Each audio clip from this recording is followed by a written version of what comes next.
দেশব্যাপী জেলা প্রশাসক সম্মেলনের উদ্বোধন করেছেন অন্তর্বর্তী সরকারের প্রধান উপদেষ্টা ড মোহাম্মদ ইউনূস। রোববার সকাল 10:30টায় প্রধান উপদেষ্টার কার্যালয়ে শাপলা হলে সম্মেলনের উদ্বোধন করেন প্রধান উপদেষ্টা। সম্মেলনে প্রধান উপদেষ্টার সঙ্গে ডিসিদের মুক্ত আলোচনা হবে। এবারের ডিসি সম্মেলনে সারা দেশ থেকে 353টি প্রস্তাব উঠেছে।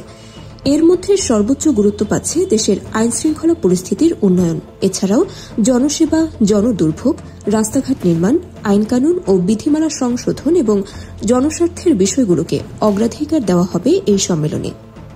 মন্ত্রিপরিষদ বিভাগ সূত্রে জানা গেছে, ডিসি সম্মেলনে এসব প্রস্তাব উপস্থাপন করবেন অংশগ্রহণকারী ডিসি ও বিভাগীয় কমিশনাররা।